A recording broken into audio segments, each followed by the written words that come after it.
Olá pessoal, essa é mais uma edição do Papo Social Podcast. E antes de nós iniciarmos, eu sempre gosto de frisar as instituições que nos apoiam.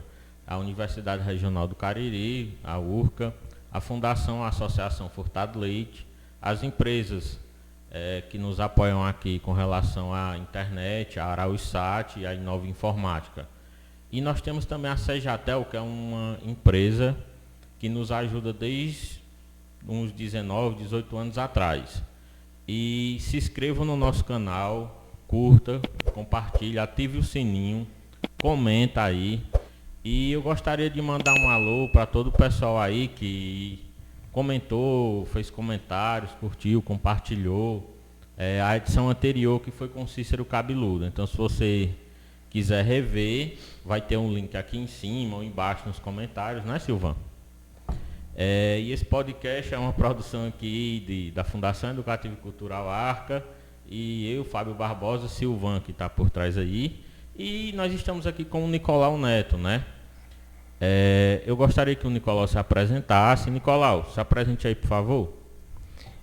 Boa tarde a todos e a todas do podcast Papo Social, né? E já de antemão agradecendo o Fábio, o Silvan, que nos convidaram para bater um papo com vocês. O Fábio já disse, meu nome é Nicolau, eu sou graduado em História e estamos aqui para contribuir com vocês. Abraço a todos. As pessoas que eu chamo aqui no Papo Social Podcast, ela tem uma representação dentro da comunidade, seja no âmbito cultural ou educativo, ou em lutas. O Nicolau, ele é um ativista em favor da população negra e quilombola, e eu gostaria que ele frisasse quando foi que ele começou a iniciar o seu ativismo. Quando foi que tu começou assim, deu aquele ênfase de dizer, olha, cara, eu preciso lutar pela minha população negra? Você pode falar? Claro. Mais uma vez agradecer o convite, né, do podcast Papo Social, em nome do Fábio e do Silvan. Na verdade, Fábio, é de longa data, né? Já aparecia no nosso inconsciente, só que a gente, de certa forma, não sabia, né? Por exemplo, sempre apareceu essa questão da gente perceber, enquanto negro, né, enquanto negra, que a gente não se sentia representado nos livros didáticos, né, nos espaços de poderes, nas escolas, na universidade, né, nas grandes empresas. Então, isso, de certa forma, sempre apareceu, mas a gente, de certa forma, não sabia ainda como contribuir. E aí isso veio aflorando mais quando a gente entrou na universidade para cursar o curso de História, e a gente viu que também na universidade a população negra, ela, de certa forma, ela não aparecia, né? Poucos professores na universidade, negros e tudo mais. E aí, quando foi em 2011, nós tivemos, antes a gente trabalhava no informativo aqui da Rádio Comunitária Altaneira FM, fazendo o jornal.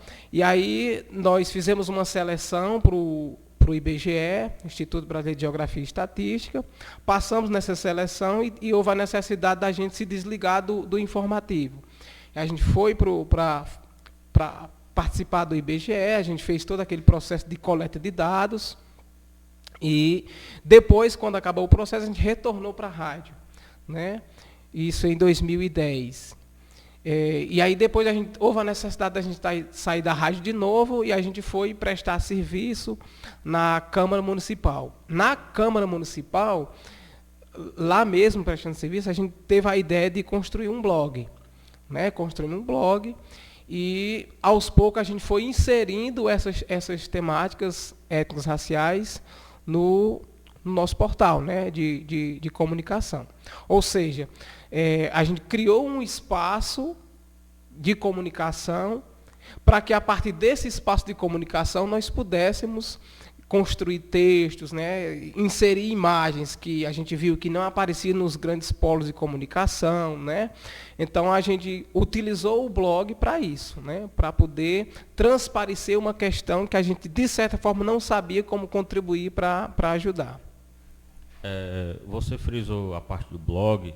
Ele se iniciou com o nome Informações em Foco, depois você mudou de nome e colocou o blog do Negro Nicolau.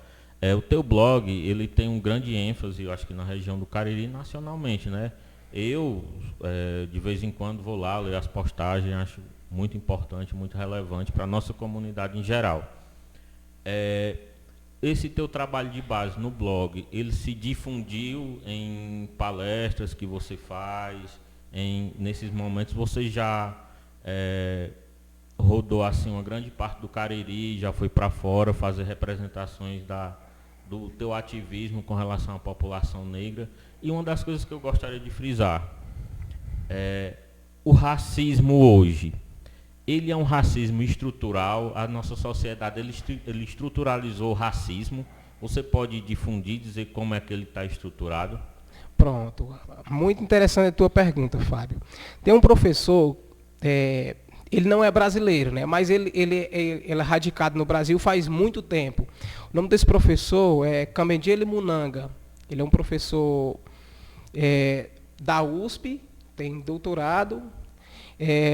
E aí o Kamendjele Munanga tem uma frase que impacta muito quando o assunto é racismo. E vai colaborar com essa tua pergunta, né? O Munanga, ele diz que o nosso racismo, ele é um crime perfeito. Se a gente for dialogar com essa frase, o Munanga, ele tem toda a razão. Por que que o nosso racismo ele é um crime perfeito? Porque ele se estruturou, ele se enraizou tanto no nosso país, que as pessoas não enxergam que o racismo ele está em toda parte. E acha que a gente vive numa democracia racial. E não é bem assim. Né? Quando o Munanga diz que um racismo é um crime perfeito, porque, embora muitas pessoas, porque o nosso país, eu gosto sempre de trazer esse dado para a gente poder comparar com um ponto importante, que eu gosto sempre de dizer que o Brasil ele é o país mais racista do mundo. Por quê? Porque o Brasil ele é o país mais negro do mundo fora do continente africano. O Brasil, ele, em números de população negra, o Brasil só perde para a Nigéria, e a Nigéria fica no continente africano. Então, o Brasil é o país mais negro no mundo fora do continente africano. A nossa população ela é majoritariamente negra. 56% da nossa população ela é negra. Mas a gente não vê esse número espalhado nos espaços de poderes. Eu sou professor. Se a gente for ver nas escolas, nos cargos que a gente chama cargos de confiança, né, cargos de poderes, que é aqueles cargos que onde pode se fazer alguma coisa para diminuir o racismo, a gente não vê, por exemplo, cargos de diretores. Quantos diretores nas escolas públicas tem que são negros? Quantas diretoras tem que são negras? Por exemplo, a gente tem praticamente a mesma idade, né? Isso. E a gente vê que a gente não teve diretores negros. Isso. Poucos professores nós tivemos que eram negros, mas a nossa população era majoritariamente negra. Nos espaços de poder, exemplo, nas câmaras municipais aqui em Altaneira, quantos vereadores e vereadoras são negras? Até mesmo aquelas pessoas que pela questão da cor de pele mesmo que a gente vê, que são negros, se recusam a dizer que são negros. Né? Então a gente não tem. Quantos prefeitos em mais de 50 anos de Altaneira nós tivemos que foram negros? E são cargos de poderes. Né? Nas câmaras federais, quantos deputados e deputadas são negros? A gente não tem. Pouquíssimos casos. Né? O STF, que é o Superior Tribunal Federal, é o órgão de justiça maior que a gente tem no país, que é o responsável por resguardar todos os direitos, né? Assegurar que os direitos da população sejam garantidos. A gente não tem. Nós só tivemos salvo engano, só tivemos um que foi o Joaquim Barbosa. A gente não tem mais. Né? É bem interessante a resposta que o Nicolau deu, que é justamente isso. Né? Nós fomos um país colonizado, e com isso vieram os negros, e nossa cultura em si, ela é negra. E dificilmente, uma coisa que você falou que eu acho interessante, dificilmente um candidato político, ele muitas vezes é negro, tem a pele negra e tal, ele se declara negro. Eu acho que nessa última eleição, poucos, eu acho que 1 ou 2, não não me ressalvo. Mas uma das coisas que eu gostaria de te perguntar é as políticas sociais para amenizar o impacto que nós sofremos no Brasil com relação à população negra. Hoje, devido ao governo que está aí, altamente autoritário, sem nenhuma ética ou moral, dentro dessas políticas de cotas raciais que veio lá no governo da Dilma ou do Lula, como é que tu vê as cotas raciais para que os negros comecem a entrar realmente dentro da universidade, ocupem os espaços de poderes, escolas, diretoria? Você viu como uma política forte ou você viu como uma política que ainda existe muitas falhas? Pronto. Assim, o primeiro detalhe, Fábio, que a gente precisa colocar primeiro, entender o que são políticas afirmativas, né? Você citou aí o caso das cotas raciais. Primeiro, entender que essas cotas raciais, elas elas devem ser entendidas como ações reparadoras, né? Compensatórias. Mas, assim, a palavra mais correta seria ações reparadoras, no sentido de que elas são ações que precisam sempre ser colocadas em pautas para poder reparar um erro histórico que foi cometido e que a gente tem resquícios ainda disso, que foram cometidos contra a população negra, né? Você citou aí, nós somos um país que tem um passado histórico muito triste, né? Nós fomos colonizados pelos portugueses, depois nós fomos o último país, praticamente o último país do mundo a extinguir a escravização, em um país que teve mais de 300 anos escravizando seres humanos, simplesmente pela cor da pele. Na antiguidade, eu sempre gosto de ter esse exemplo nas minhas aulas, na antiguidade nós tivemos escravização. Mas qual era a diferença? Na antiguidade, as pessoas elas eram escravizadas não simplesmente pela cor da pele, mas elas eram escravizadas por não ter quitado uma dívida, né, por ter perdido um confronto militar. E aquelas pessoas que perderam, elas eram tornadas escravas, né, escravizadas. No Brasil foi o contrário. O Brasil, apenas 2 grupos foram escravizados, os povos nativos, que erroneamente as pessoas costumam chamar de povos indígenas, né? Indígena vem de Índia, porque os portugueses pensaram que estavam chegando nas Índias, né? Aí viram o pessoal lá e disseram, olha, chegamos nas Índias, aquelas pessoas são indígenas. O nome correto são povos nativos ou os povos originários. E aí escravizaram só esses 2 grupos, os povos nativos e os povos negros africanos, que foram trazidos de forma forçada para o Brasil para serem escravizados. Então, 300 anos, não são 3 dias. Não são 300 dias, são 300 anos, 3 séculos, você escravizando seres humanos simplesmente pela cor da pele, né?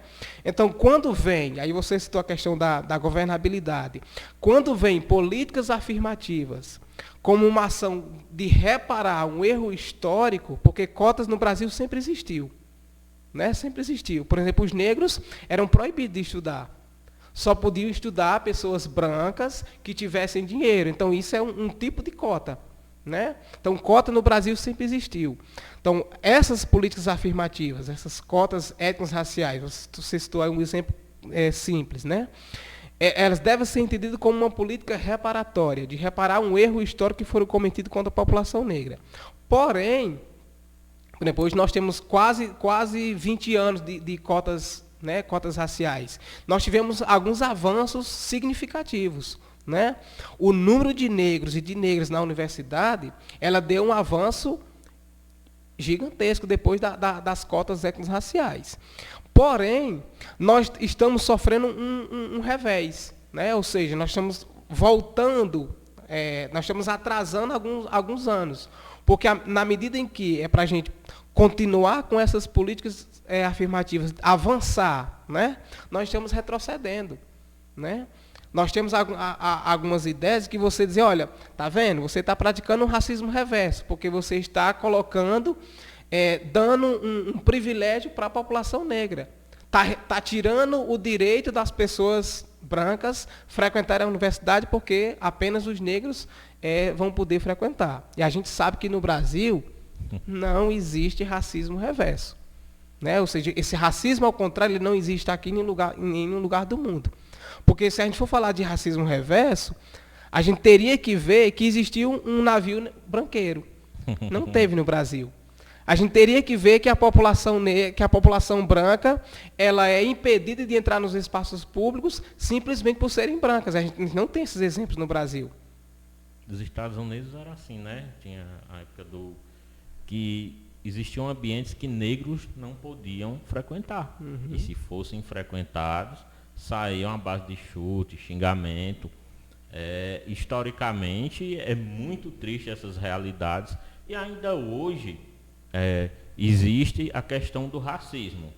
Eu digo por mim, eu já sofri racismo. Eu não sei o Nicolau, eu não sei o Silvan, mas eu já sofri racismo com relação a chegar em um ambiente para fazer uma certa compra e a pessoa olhar para mim com um olhar de desprezo mesmo, e eu percebi que era pela cor da minha pele. Eu não sei se o Nicolau já passou por isso, mas voltando aqui, como é que tu vê essa questão do dia 20 de novembro? Por que o dia 20 de novembro é considerado o dia da consciência negra? Isso, existe um fator histórico por trás disso? Existe alguém que teve uma luta que eu gostaria que você frisasse isso? Pronto. Antes da gente responder essa pergunta, Fábio, tu tocou aí no assunto interessante, a questão de ter sofrido racismo, né?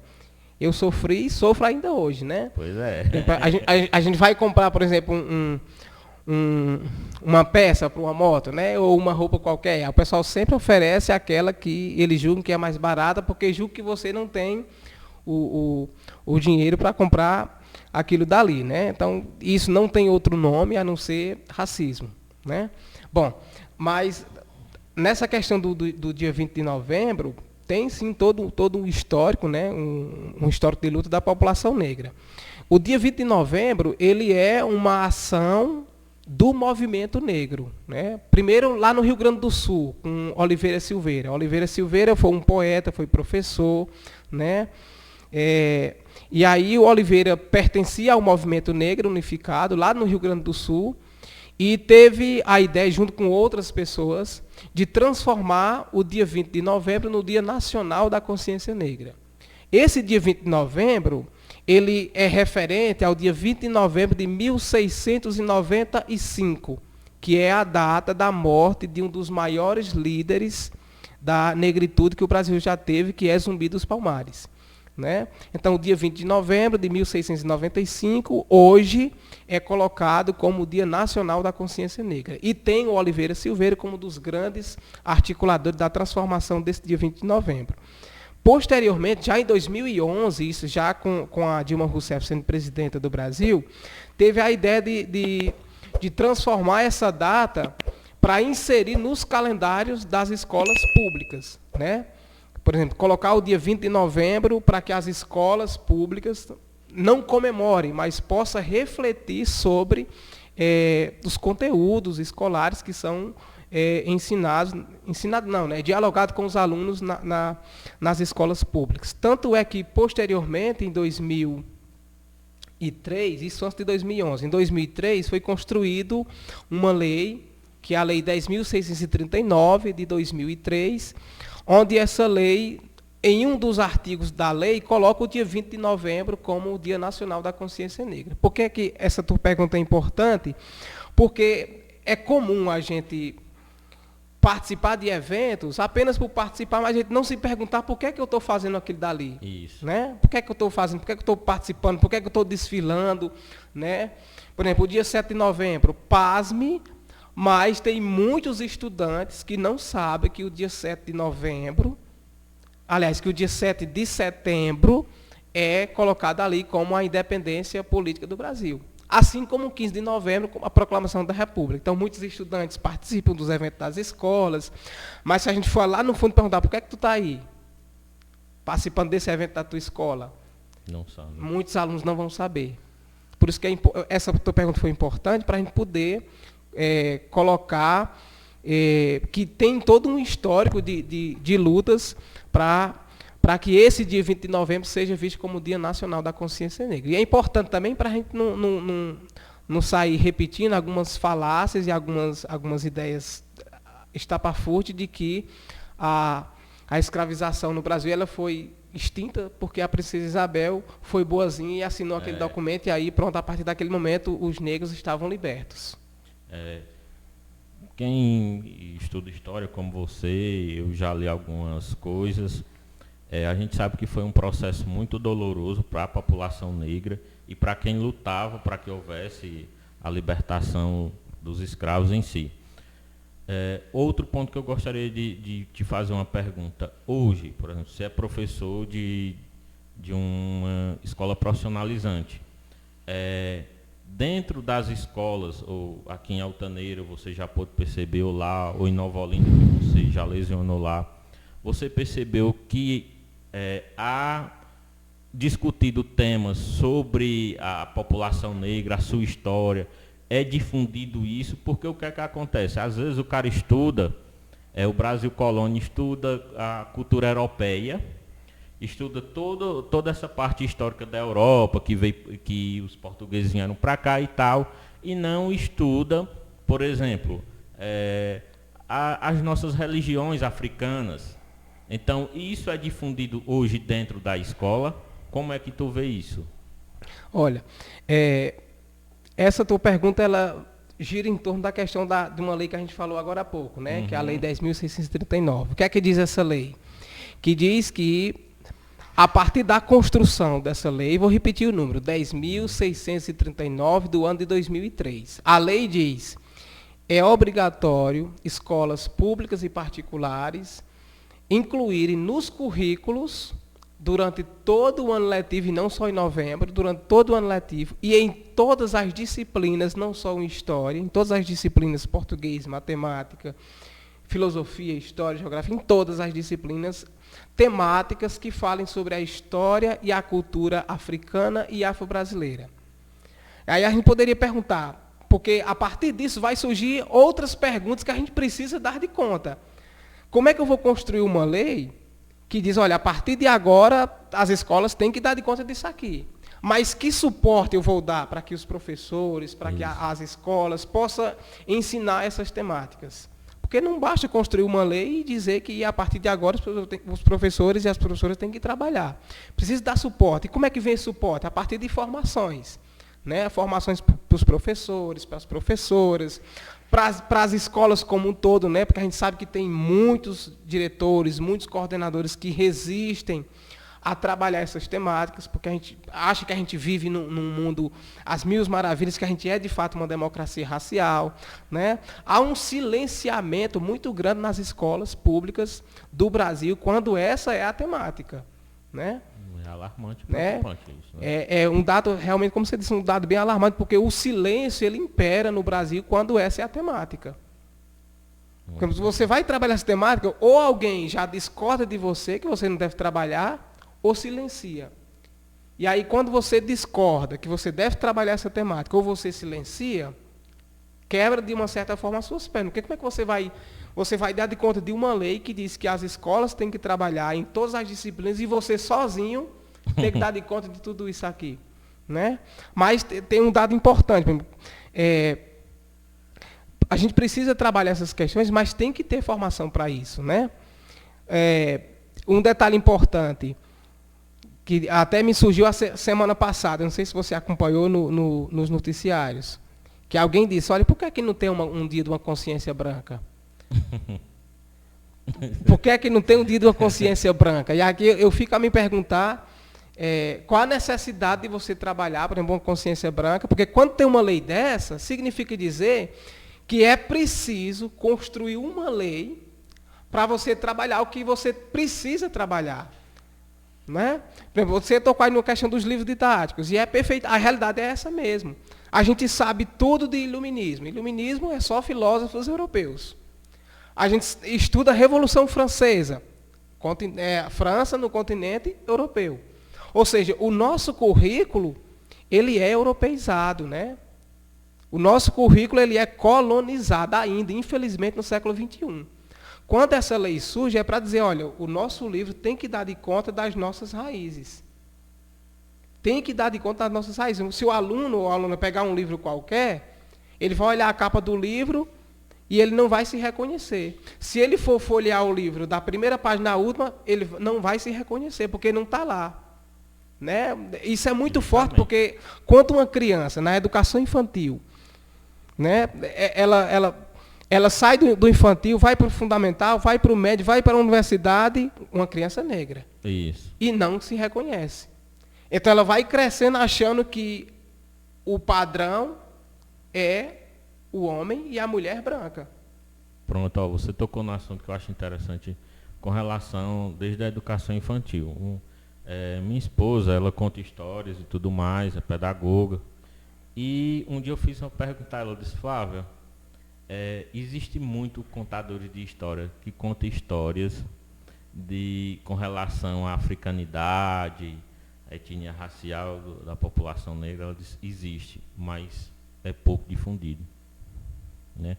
E uma vez eu estava olhando o teu blog e vi uma coluna que eu acho que de uma certa pessoa, não me lembro o nome, que ela difundia somente histórias de pessoas negras. E isso é importante. Então, o teu portal ele faz uma difusão enorme e que para nós negros, né, é de extrema importância. E agora vem um pontinho. A Altaneira, você conseguiu uma luta que eu gostaria que você falasse com relação à Altaneira, que é o plano de combate ao racismo, não é isso?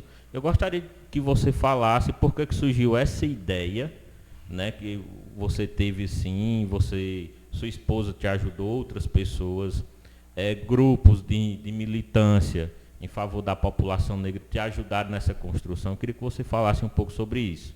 Pronto. Para a gente falar disso, traz um pouquinho o estado do Ceará, né? O Ceará, como você sabe, ele foi o primeiro estado do Brasil a extinguir a escravidão, a escravização. Isso em 1884, 4 anos antes do país como um todo. Mas se a gente for olhar, o próprio hino do Ceará, se a gente for tentar ver o hino do Ceará, ele tem um pouco dessa trajetória, né? Terra do amor, terra da luz. Então essa terra da luz é como se a gente tivesse saído da escuridão e pudesse contribuir para que a população negra ela fosse deixasse de ser escravizada. Mas a história do Ceará, ela é um reflexo da história do Brasil, porque ela não valoriza e não conta a história de quem realmente lutou para que a escravização fosse extinta. Em Fortaleza tem um nome de alguém lá, Dragão do Mar, né? Inclusive tem um Centro Cultural Dragão do Mar. Isso, Dragão do Mar. O Dragão do Mar é Francisco do Nascimento, que foi um dos responsáveis na greve dos jangadeiros, né? Um movimento importante para poder dizer, olha, a partir desse momento a gente não embarca mais pessoas negras para serem escravizadas em outras províncias do Brasil. Só que a gente esquece de lembrar que, para além do Dragão do Mar, para além do Francisco José do Nascimento, a gente teve a preta Tia Simoa, que foi uma mulher negra no estado do Ceará, que lutou antes mesmo do José do Nascimento. Né? A preta Tia Simoa estava lá na greve dos jangadeiros, junto com seu esposo, né? o José Luiz Napoleão, e eles estavam lá combatendo firme e forte para extinguir a escravização no estado do Ceará. Esses nomes não são contados nos livros de história, não são contados na própria história do Ceará, não tem contado. Né? E o que a gente percebe? Que era preciso que a gente pudesse, a partir de Altaneira,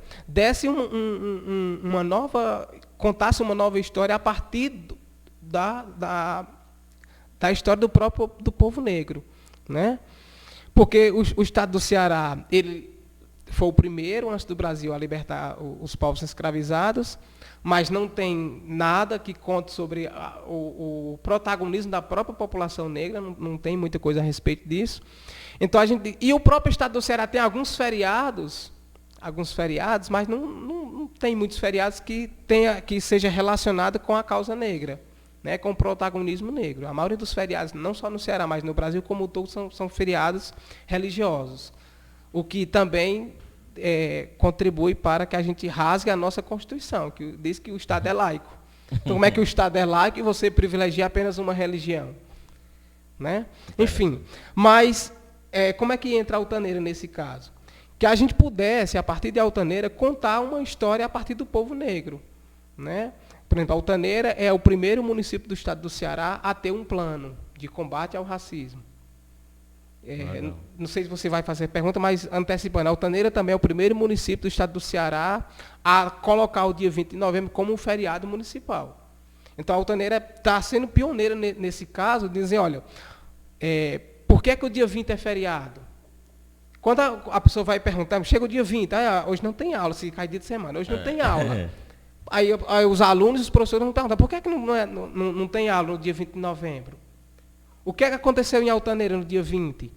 Aí as pessoas vão correr atrás para poder saber por que o dia 20 é feriado. Por isso a importância dessa simbologia, né, de você transformar o dia 20 de novembro em feriado. Porque quando as pessoas se perguntarem, elas vão perceber que tem uma trajetória a respeito disso, que conta o protagonismo da população negra.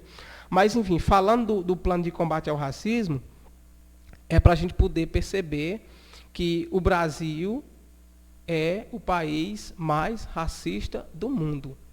E para a gente perceber e fazer com que as pessoas percebam isso, primeiro a gente precisa reconhecer que eu sou uma pessoa racista, que o Brasil é um país racista, que Altaneira é uma cidade racista.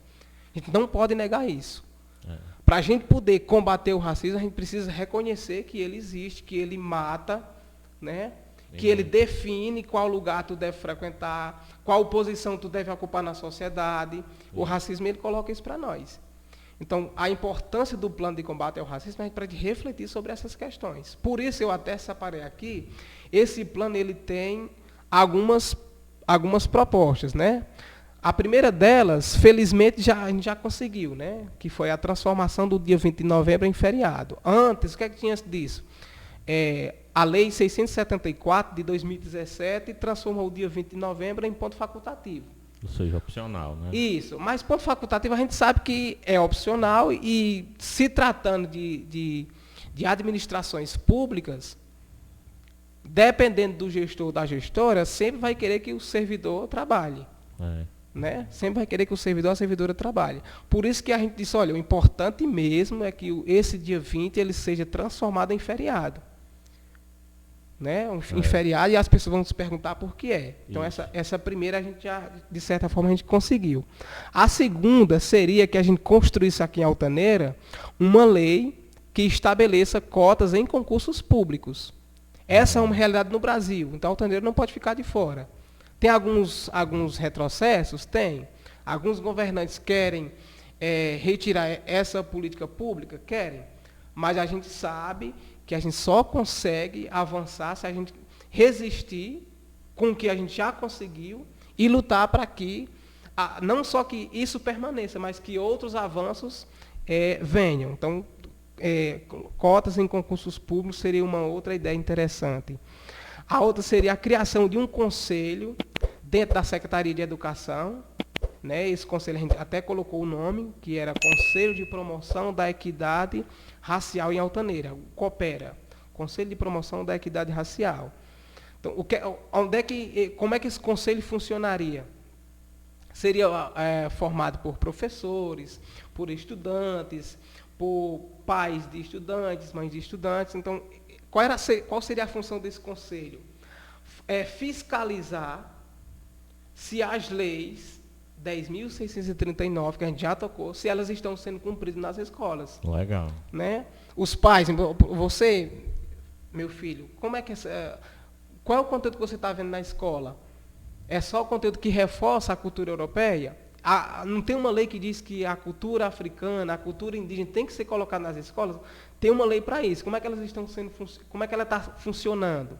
É só no dia 20 de novembro, no caso dos negros. É só em abril, no caso dos povos indígenas. Se for assim, não dá certo. Verdade. Né?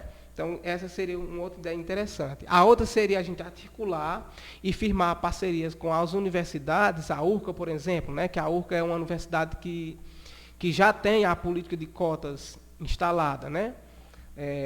Nos vestibulares. Então, a gente firmar parceria com a gente, no caso, a administração pública, né? Isso. Firmar parceria com as universidades para que as universidades contribuam para instalar uma banca de heteroidentificação. Ou seja, se tem cotas em concursos públicos, para a gente cuidar para que essas cotas não sejam burladas. Ou seja, né? haja uma fiscalização para que haja o cumprimento. Exatamente, para que não seja burlado. Porque o Brasil é um país cheio de burlar as leis, né? Infelizmente, a corrupção, infelizmente, toma conta aí. Exato.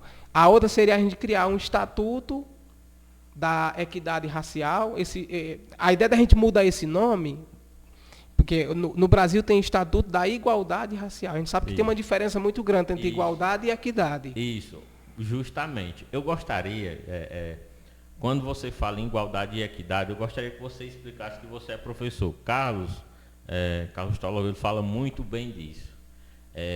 Igualdade, eu gostaria, não, vou explicar. Eu ia pedir para o Nicolau, mas eu vou explicar. Igualdade é o seguinte, vou exemplificar bem simples mesmo. Eu preciso de um remédio, o Nicolau precisa de um remédio. E nós precisamos em doses diferentes, mas é dada a mesma dose para mim e para ele. Isso é igualdade. Equidade é a partir da necessidade que o outro tem. Por exemplo, eu preciso de mais remédio, o Nicolau não precisa do tanto de remédio que eu, então eu vou receber mais porque eu preciso de mais. O Nicolau vai receber menos porque ele precisa de menos. Isso aqui é uma exemplificação básica. Eu acho que eu expliquei bem, né? Eu não sou professor, mas é isso. Equidade e igualdade tem isso. Exatamente. Exatamente. Um outro detalhe para exemplificar igualdade, tem uma imagem que sempre vira e mexe caía nos exames externos, né? Nos vestibulares da URCA, no Enem, que colocava 3 pessoas assistindo um jogo de futebol. Um era uma pessoa maior, um menorzinho e o outro menor ainda. Então aquelas 3 pessoas estavam assistindo o jogo de futebol. Então elas estavam ali em condições de igualdade, porque elas estavam ali para assistir o jogo. Mas a equidade ela não aparece se você não oportunizar aquela pessoa que é menor em estatura, para que ela possa assistir o jogo igual a pessoa que ela é maior em estatura. Isso. Na mesma questão acontece na educação, né? Tem igualdade? Tem, porque os alunos são oferecidos a educação aos alunos que estão lá na escola. Né? 45 alunos estão lá em condições de igualdade para assistir a aula do professor ou da professora.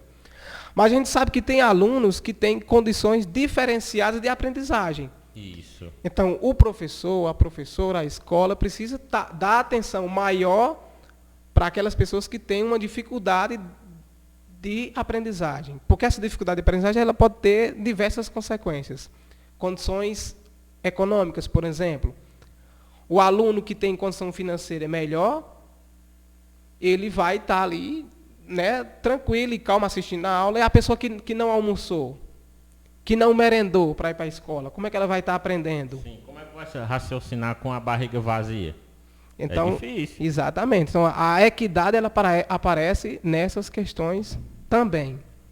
Bom, mas para a gente não se estender muito nesse plano, né? O plano ele tem diversas propostas, algumas delas a gente já tocou, as mais importantes a gente já tocou, e a ideia era que a gente possa refletir enquanto sociedade o quanto a gente precisa caminhar quando o assunto é racismo. Com certeza.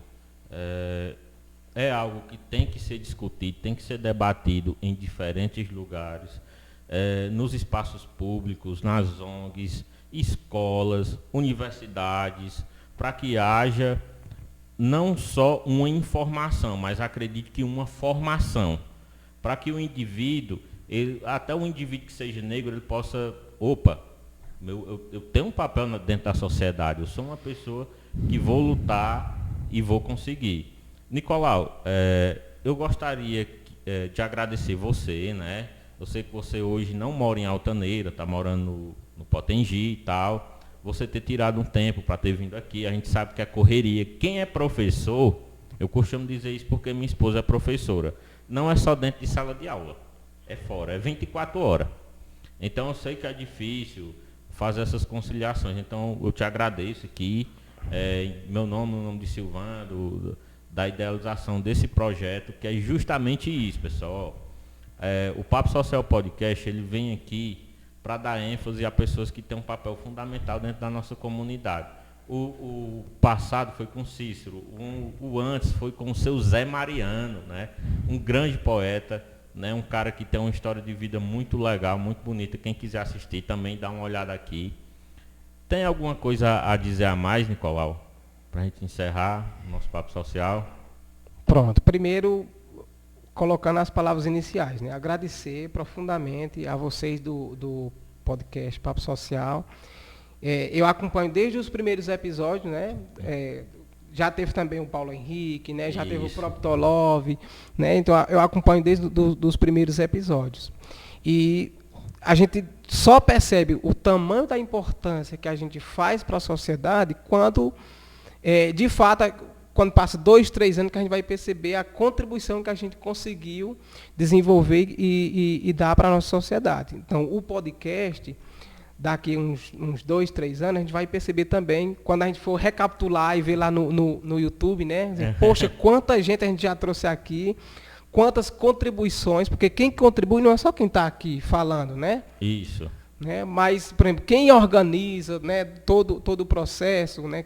Quem elabora, quem pensa, quem é que eu vou trazer que possa contribuir para que a sociedade ela possa ser menos desigual. Porque o nosso objetivo maior é esse, é que a nossa sociedade possa ser menos desigual, né?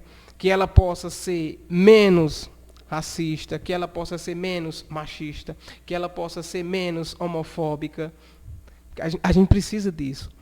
E nós, enquanto pessoas, independente da função que a gente esteja desenvolvendo, nós temos um papel importante na sociedade e a gente não pode se calar diante de fatos como esse que está acontecendo no nosso país, né? A gente tem uma obrigação muito grande. Por que é que eu falo isso, Fábio, antes de encerrar? Porque nós temos diversas pessoas com um nível de formação teórica muito grande, mas com pouca contribuição para a sociedade. Quantos doutores nós não temos? Quantos pós-doutores nós não temos?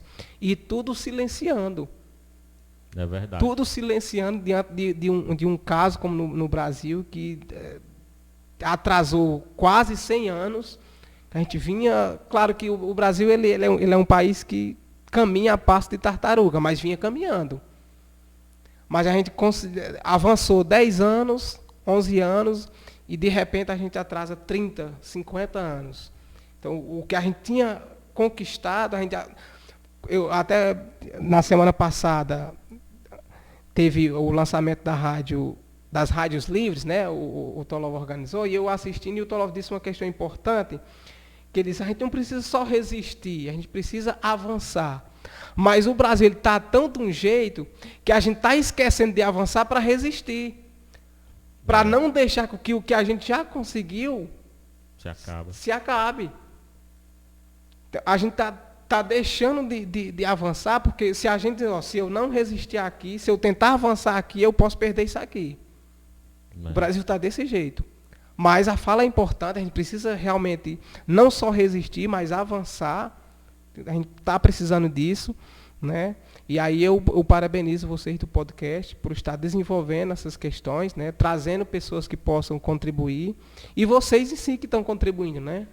Quando a gente seleciona as pessoas para trazer aqui, a gente já pensa no que no caso, eu estou dizendo você e Silvan, no que é o que a gente pode oferecer para a comunidade, para que ela possa saber que a gente precisa avançar nas políticas públicas do nosso país. É isso. E uma mensagem que eu vou fazer é o seguinte: não se sinta menosprezado, porque tem pessoas que se sentem menosprezadas porque é negro. Eu já conheci pessoas assim, é muito triste, pelo preconceito que vem.